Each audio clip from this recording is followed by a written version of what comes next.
श्रद्धालु आज भी आस्था की डुबकी लगा रहे हैं और स्नान ध्यान के बाद श्रद्धालु दान पुण्य कर रहे हैं।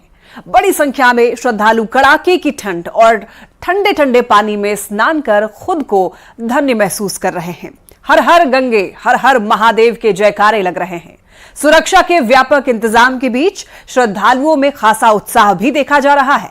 पहला अमृत स्नान मकर संक्रांति के मौके पर हो चुका है, जबकि दूसरा अमृत स्नान 29 जनवरी को मौनी अमावस्या पर होगा। तो चलिए आपको दिखाते हैं महाकुंभ के अनोखे रंग।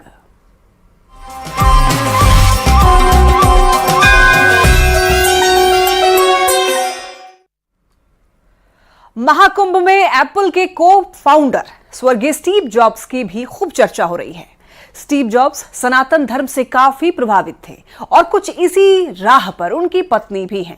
एक तरफ उनकी पत्नी लॉरेन पावेल जॉब्स महाकुंभ में पहुंची और कल्पवास कर रही हैं, वहीं अब कुंभ को लेकर के स्टीव जॉब्स का लिखा गया एक पत्र सुर्खियों में है। एक ऐसा पत्र जो 4 करोड़ 34 लाख में नीलाम हुआ है।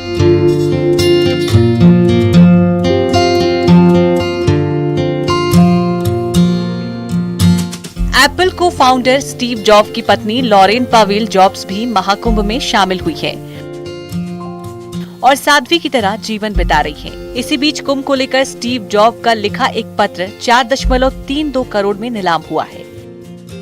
ये पत्र जॉब्स ने अपने मित्र टिम ब्राउन को लिखा था और खास बात यह है कि इन्होंने उसमें कुंभ का जिक्र भी किया था। इस लेटर में जॉब्स ने कुंभ में भाग लेने की इच्छा जताई थी। इस पत्र के सामने आने के बाद माना जा रहा है कि लॉरेन पावेल जॉब्स अपने पति की इच्छा पूरी करने के लिए महाकुंभ आई है।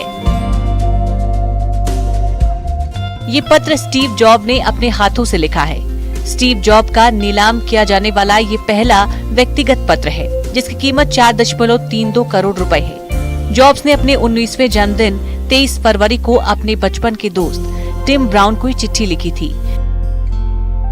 ये पत्र स्टीव एप्पल की स्थापना से ठीक 2 साल पहले स्टीव जॉब ने लिखा था।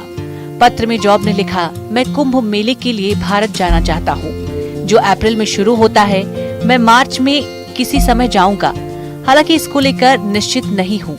जॉब्स हिंदू धर्म से प्रभावित हुए थे। उन्होंने अपने पत्र के अंत में शांति स्टीव जॉब लिखा है। स्टीव जॉब की पत्नी लॉरेन पावेल भी हिंदू धर्म से प्रभावित है। स्टीव जॉब की पत्नी लॉरेन पावेल जॉब्स को उनके गुरु स्वामी कैलाशानंद गिरी ने हिंदू नाम कमला दिया है। वो अब आपकी बेटी हो गई है, कैसे? देखो, शिष्य और शिष्या पुत्रवत होते हैं। हमारे देश की एक परंपरा है, जब हम किसी को दीक्षित करते हैं तो पिता और पुत्र का संबंध हो जाता है, पिता और पुत्री का संबंध होता है। ये बात मैं तुम्हारे माध्यम से सारे संसार को बताना चाहता हूँ और लोगों को जानना चाहिए कि गुरु और शिष्य का जो ब्लड रिलेशन संबंध है वो खून का संबंध हो जाता है। तो मुझे लगता है ये परंपरा अनादिकाल से है, ये आज की परंपरा नहीं है, अनादिकाल से है। और उस परंपरा के गत वो मेरी शिष्या हुई और मेरी बेटी हुई और वो सनातन धर्म को जानना चाहती है, मानना चाहती है, समझना चाहती है। एप्पल के को फाउंडर स्टीव जॉब्स की धर्मपत्नी है, उनकी खुद की पहचान है, बहुत बड़ी शख्सियत है, समाज सेविका है, वो कैसे जुड़ी हैं आपसे?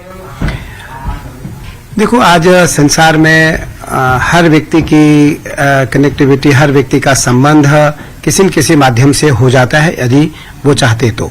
एक दूसरा, कुछ पूर्व का भी संबंध रहता है, पूर्व का भी संबंध रहता है, पूर्व जन्म का भी संबंध रहता है।